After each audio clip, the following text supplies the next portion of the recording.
Organizations like the Engine are critical to supporting the tech and innovation startups that launch from our world-class colleges and universities every year.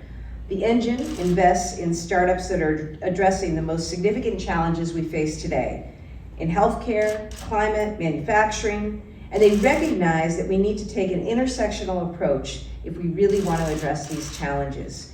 We can't exist in silos. We need to bring together the very best in the world and the best and brightest from all fields in order to make the widespread progress we so urgently need. So I am thrilled to be here today, joined by our Lieutenant Governor Kim Driscoll, also joined by Secretary of Economic Development, Yvonne Maurau, Secretary of Energy and the Environment, Rebecca Tepper. Earlier we were joined by MassTech Executive Director Carolyn Kirk, and importantly we have folks from the Engine, including former State Senator Ben Downing and Katie Ray, who leads the operation. We are grateful to folks for showing us and giving us the opportunity to visit today. This is amazing what's happening here. The chance for companies to come and continue research, but also fabricate and take things from the laboratories to actual fabrication and think about ways to scale up is really, really incredible.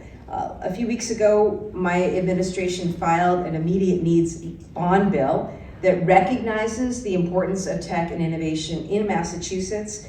It recapitalizes programs that are supporting innovative startups like the ones we saw here today at the Engine. It includes $52 million for programs that support advanced manufacturing, purpose-driven research, technology development, and emerging technologies. The bond bill will also provide new funds to support our state's proposals to the federal CHIPS and Science Bill. We're currently working cross-collaboration between government and private industry and research on applications for this incredibly important funding that is going to come by way of the CHIPS and Science Bill. Today, we have a once-in-a-generation opportunity to harness the federal investment that's being deployed to revitalize domestic manufacturing and bolster support for innovative startups like those coming out of the Engine.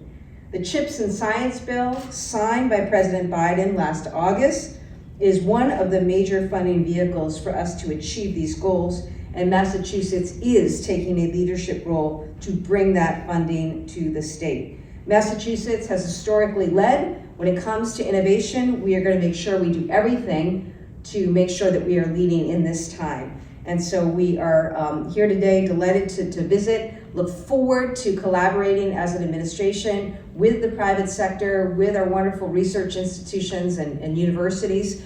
This is a huge opportunity for Massachusetts. Massachusetts is going to compete, and Massachusetts is going to win. And one of the reasons I'm confident for that is because we have our fabulous Secretary of Economic Development, Yvonne Maurau, who I'd like to welcome to the podium right now.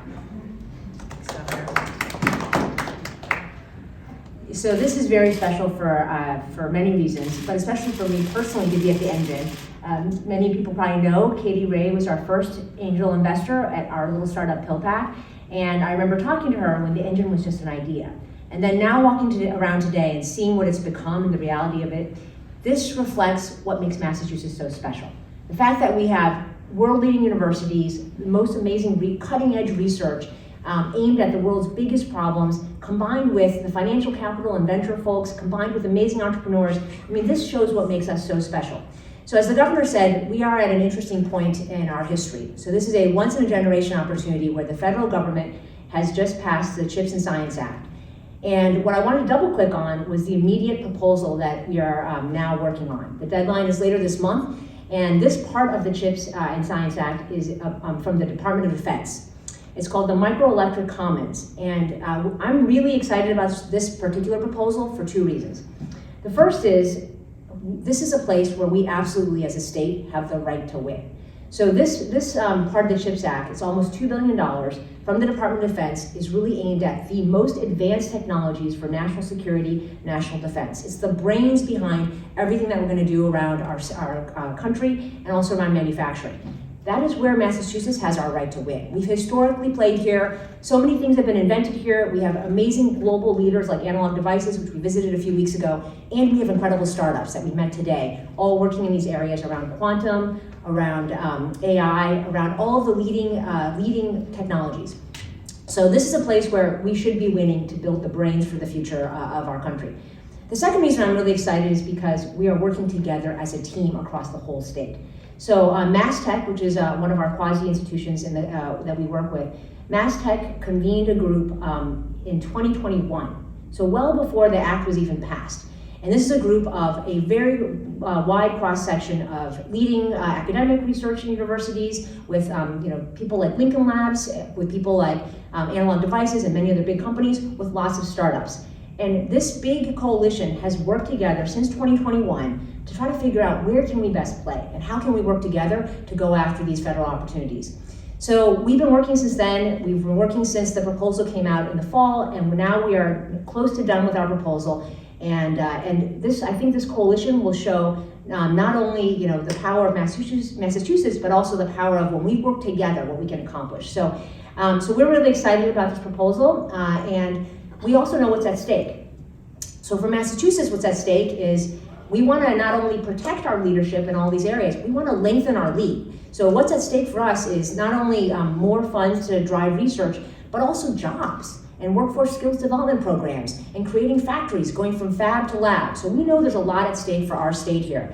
The other thing that's at stake is the country. And we know this is an interesting time for the world, and we want to do our part as Massachusetts to help our country continue to lead. So we are really excited, and I feel very grateful to have the support of the governor and lieutenant governor to go after this, this broad opportunity, but in particular, this specific Department of Defense opportunity in the next coming weeks. So thank you so much, Governor and Lieutenant Governor, and also to Katie and the Engine for all this great work. And we are in it to win it, so thank you.